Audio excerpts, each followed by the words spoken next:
Hi there, I'm Adam Brown, a lecturer in digital media at Deakin University. Today I am talking to Dr. Deb Waterhouse-Watson, a postdoctoral research fellow at Macquarie University and obviously a former PhD student. This conversation is being filmed for a HDR High Degree by Research Motivation workshop I'm running in December 2016, a similar workshop I'm going to run in February 2017 for a HDR summer school at Deakin, and obviously for any of you out there on the internet who are interested, and I'm sure, Deb, that it's probably going to be masters and PhD researchers who are most interested in this video, because we're going to be pretty specific about that. So if you've somehow come across this video and you're not doing postgraduate research, please do feel free to look away now. Thank you very much for joining us, Deb. No worries, good to be here. Well, it's great to get your perspective on these things, and I wanted to talk to you about a range of things, but I guess the best thing to do first is to ask, where have you come from and what are you doing now? Okay, well, I did my undergrad and honours and PhD at Monash in Melbourne. I graduated in April 2010. I did sessional work, as everyone does post-PhD, for quite a while. I got a 2-year full-time contract at Monash, which was research and teaching. And then when that finished, I did more sessional work. I had a 0.6 teaching contract at Deakin. So I was doing sessional work at multiple unis, multiple campuses, which was lots of fun. And then I got a postdoc research fellow at Macquarie Uni in Sydney, and I started that in March 2015. That's what I'm doing now. Terrific. And I've termed that, and I remember the first time I ever heard what a fellowship was, a postdoctoral fellowship, people called it a second PhD. And in a sense that's not the case, but it kind of is at the same time because of the length and the kind of output that you make. Yeah, it is and it isn't. I mean, it is, as you say, it is in the sense that you have 3 years to do the project. It isn't in the sense that you only have the 3 years. If you don't get it done then you're screwed, basically. You can't just go, well, part-time for a while or anything like that. You have to get it done in the 3 years. It isn't also in the sense that you're expected to know what you're doing from the start, and you don't have anyone looking over your shoulder and making sure that you're doing your work and meeting with you every couple of weeks. So in one sense it's like doing a PhD but knowing what you're doing from the start, so you know how to design a project and all of that, but also because you're expected to know what you're doing from the start, you're expected to be publishing from day one, so submitting 2 articles per year as well as finishing a book basically in the 3 years. Yeah, great. And I imagine some people watching and even in the workshops won't necessarily know the key distinction, so it's great to get that. And I think probably the biggest distinction is that really you know what a PhD process is because you've gone through it. So you probably learnt heaps from that experience, and you encountered, as everyone does, certain obstacles, and there's always the constant distractions of social media. We don't need to go into the details of that here too much, but obviously if you'd like to reflect on anything and how you think you've kind of coped with what I actually think is perhaps even a sort of more challenging scenario for you, because for me, teaching during the PhD kind of kept me going and motivated, and I actually think it would have been even easier in some ways to procrastinate for me if I was not doing any teaching or sort of just a researcher, which you've got 3 years full-time research, which is fantastic. So you've kind of got this, you've got these experiences you can draw on, and then you've got to motivate yourself, because as a postdoctoral fellow, you don't have the kind of more regular supervision that you can have as a PhD. You've got a mentor, but you don't have the kind of more pressure that is usually applied, I suppose. No, you are on your own. I mean, your mentor is there, so if you can ask for advice, you can ask for help, but like I've said, you're expected to know what you're doing. So it's not like you're sending them your work every couple of weeks or you're having a meeting every couple of weeks. I didn't meet with my mentor for probably 8-9 months. She was on OSP, Outside Studies program. So yeah, I didn't get to meet with her for quite a while. So yeah, staying motivated is one of the big issues that I found in this. And I was actually, when some of my academic friends kept complaining about marking, I was actually thinking, gee, it'd be nice to have some concrete finite task that had a due date and I could just feel like I'd ticked something off, rather than this just amorphous, massive, I have to do a 3-year thing. and I didn't have the sort of checklist. So what I found I had to do was to make my own little checklists and goals and I suppose rewards in a sense, and structure my time just to make sure that I was actually getting stuff done and I wasn't and I felt like I had little milestones and things that I could tick off. There is a similarity with that in terms of a PhD, and I remember even though I was meeting with my supervisors because they were the unit chairs of the units that I was teaching almost on a weekly basis, the accountability was still basically always on me. So you have to be accountable to yourself, and you're finding that even more in your current position, but certainly, current PhD students and Masters by Research students, it's kind of, I've always phrased honours through to postgraduate research as the first time you're kind of able to be really an adult in your work, because you get to sort of choose where you're going. You kind of set the deadlines as much as anyone. And so it's, you're already starting to allude to that, how you've had to manage all these things to stay motivated. And so how would you broadly evaluate the ways in which, and we'll go into the specifics of what you've done, how you did during the PhD motivation-wise, and now what you're doing with different strategies now? Well, the funny thing is, when I was doing my PhD, my motivation was mostly fear. Fear. I was terrified that my supervisor was going to tell me that what I'd done was crap and that I was stupid and that how could I possibly think that what I'd done was a good idea. So that was my motivation to keep writing. I've got the video title already. And so I don't have that. I don't have that anymore. So I had to find different ways to motivate myself in the postdoc. And so one thing that an academic friend put me onto was the concept of pomodoros, which, if you speak Italian, means tomato. But the idea is that you work in controlled bursts, I suppose is the best way of putting it. So you can download a free app from, whatever device you use. Just a simple Pomodoro timer. And so the idea is that you work for 25 minutes and you have a 5-minute break. And then you do that for however many you can or want to, and then you have a longer break, like a 20-minute one, and then that's how you structure your day.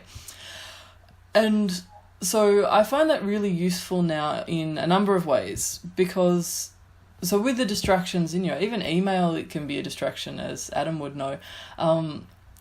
When you're working, just a notification goes off and you want to check that. So one of the things I find really helpful with the Pomodoro timer is that you only have to keep going for 25 minutes. And so if, a distraction comes up or something, or you think, maybe I should check that thing on Facebook or pay that bill or whatever, you can check your timer and go, you know what, I've got 10 minutes to go, I can focus for 10 more minutes. So it's a really good way, and it's also a really good way of overcoming writer's block, because you have to keep going for 25 minutes, but you only have to keep going for 25 minutes. And so I find that I can just sort of make myself keep writing for a bit, even if it's not going to be the most fantastic stuff ever.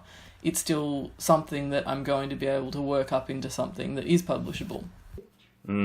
It sounds like it turns from a difficult hurdle to get over to something that's manageable, and you're like, it's like, I've got to go for another however many, again, and it's adjustable. That's the great thing about it. Like, you can do what works for you, but I've got to go for 45 minutes, and then it's just, there's only 10 minutes left. So it's an interesting habit to get into, isn't it? That's sort of another key concept of habit building. Another thing I find useful about it is, like, as you say, it's flexible. You can set different numbers of Pomodoros, and I find it depends on what I'm doing, how many I can get through in a day, and also there is a finite number. For me, 8 is basically my max. If I'm just doing bibliography stuff, then maybe I can do a bit more, but my brain just dies. And I think it's because you work a lot more intensely. So in the 25-minute burst, because you can put your full concentration into it, I find I'm so much more productive in that amount of time that by the time I get to 8 Pomodoros, I'm just so drained I can barely remember my own name. And on different days you can set different numbers depending on what you have to do, or if you've got meetings or you're doing interviews or something, then you might set different different numbers. It's interesting that you use apps to use this. You don't have to use an app necessarily. You could just use the timer on your phone, but it's very convenient to do that. There's a lot of apps that do help with this kind of just focus. They're different to the kind of apps I want to talk about next, but there's a great one where you can just to stop yourself touching your phone and therefore looking at your phone, you can just have a tree growing on your phone. And if you touch your phone, press a button, it dies. So it can, there's lots of interesting apps. I've had students tell me about the apps they use to get themselves out of bed. It makes you do a tricky Sudoku or scan a barcode that you've set from the kitchen, so get yourself out of bed. So, but using these kinds of apps, there's lots of stuff out there. You can just type motivation apps, really, can't you? And it'll come up. One thing that I know you do as part of a big part of the Pomodoro is something you've mainly talked about, what you do during the work phase, but the break is just as important, even though it's a smaller time period. Can you talk a little bit about what it kind of does? The key is the break as much as the work, isn't it? Absolutely, because it lets you get away from it. It's like resetting your brain in a way. And getting up from the computer is really important as well, because I find that if I sit at the computer and I check my email or check Facebook or whatever, then I'm not as refreshed. So one thing I do, I play Pokemon Go. Yes, I play Pokemon Go. And so in my Pomodoro breaks, I will go out to the nearest Pokestop, which is and there are two actually that are within a 5-minute walk from the house, as in I can get there and back in 5 minutes.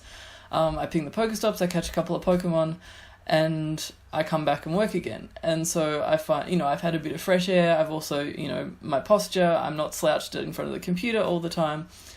And it's resetting your brain, I think is the best way of explaining it. Yeah, exactly. And that's a nice little segue to the next thing I wanted to talk to you about, which is gamification, or the application of game design elements in non-gaming contexts. There are a massive different kinds of motivational apps that are gamified, and Pokemon Go is a way of gamifying. It's gamified people's walking, exploring, driving in some instances, and you're using that as kind of a reward in itself. You also use an app called Habitica, which is one of many habit building apps. It's basically an interactive to-do list where you just check things off, but it's a more engaging kind of way to do things. You get experience points and level up and all that kind of stuff. Can you talk to us about how you use Habitica? I use Habitica for everything that I feel like, but everything I need to remind myself to do. So, if I have to pay a bill or do the grocery shopping or all that kind of stuff. But I also use it for work to-do lists as well. And one of the things I find really helpful in getting myself started during the day is to have a number of things that I need to tick off. So a number of work tasks that I need to accomplish. So, I sit down at the computer. In Habitica, I have a getting up, a getting up time, a starting work time. And so I have to be at the computer and I have to have started the Pomodoro timer at the set time. And so that really helps as well.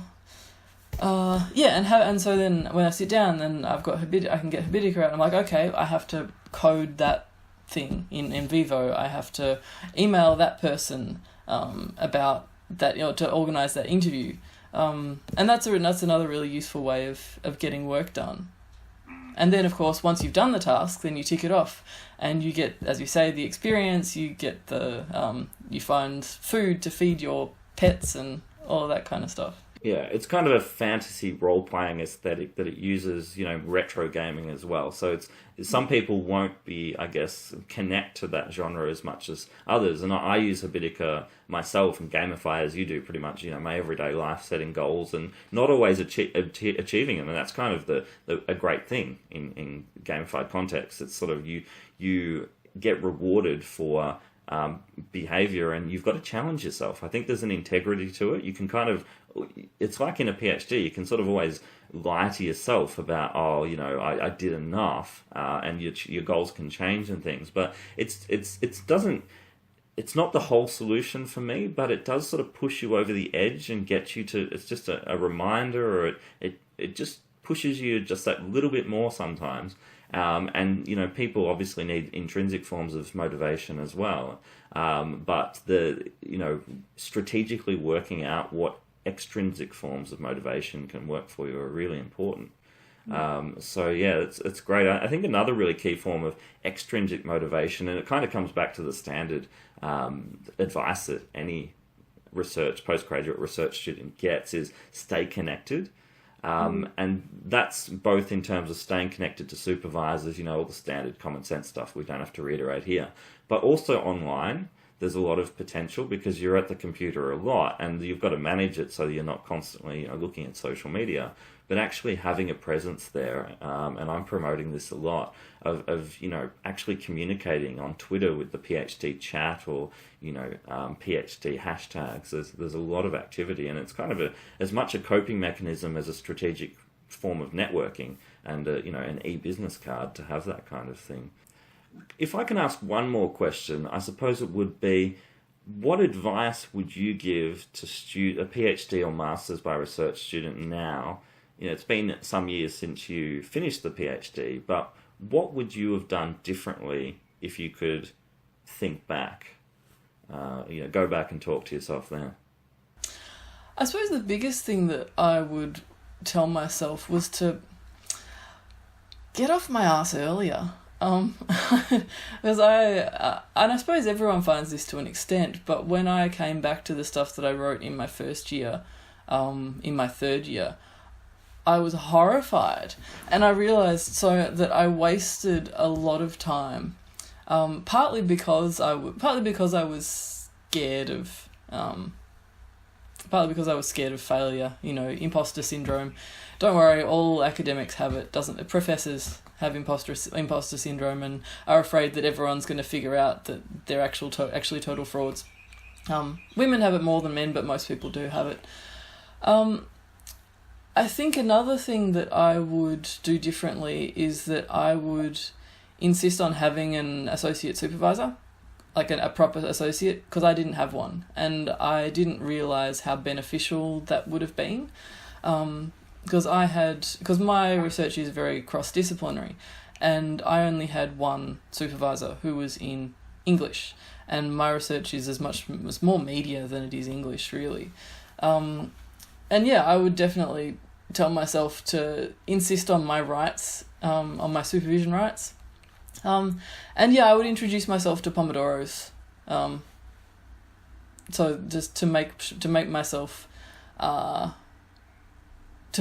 work, basically, rather than leaving everything to the last minute and rushing, to be able to take my time it actually helps to overcome some of your writing anxiety because you only have to do that fixed amount of time for writing. And I had the exact same experience. I remember probably 2 months or between 2 and 6 months before submitting, I actually felt like dropping out just because I felt I don't have a thesis. I don't know this topic. I haven't read enough. I haven't done enough. And I'd actually pretty much finished the whole thing. It's that kind of, it is, as you say, everyone kind of comes to that point in a PhD. A lot of the time, or a master's project. So it's just important just to keep going and keep communicating and keep motivated and reward yourself, I suppose. There's so many different ways in which I think probably for me, one of the worst things that society does, probably broadly, not even the educational system, we never actually teach other people or ourselves how to reward ourselves properly. Because a lot of the research has shown in the commercial industries that money, getting your salary, that only motivates you to do the bare minimum. You've got to be motivated to actually succeed and do more. And so money is actually not a reward. And when you're doing a PhD, it's probably not going to be the immediate reward anyway. So there's kind of I actually think that motivation for me is something that changes. And the level of motivation you have, it's not, I'm a very motivated person, or I'm, on weekdays I'm really motivated and the weekends I'm not. I actually think it just fluctuates from moment to moment sometimes. And you have to kind of just be aware of that. And almost, trick yourselves with different strategies, I suppose, sometimes. But it's a really interesting kind of area, and people don't think about it or talk about it enough. And it's an interesting point you're saying about like tricking yourself, because one strategy I use with Pomodoro is, I agree absolutely, motivation waxes and wanes. And if I sit down at the computer and my motivation is feeling like it's at about 0, then I will set myself a small number of Pomodoros.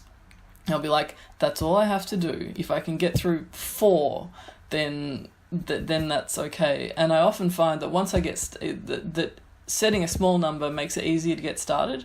And then once I get started, I'm like, oh, well, I can normally get 3 done before a long break. Well, I'll just get those 3 done. And it's like, well, I only have to do 1 more. I can do another one, and I'll start on the 5th one and think I can do another one. And so I'll end up doing a lot more because I sort of trick myself into getting started by saying I only had to do that many. And if you get to the 4 and your brain's dead and you need a mental health break, you can do that. But I often find that just by allowing myself to set that low minimum, I'll trick myself into doing more. Yeah.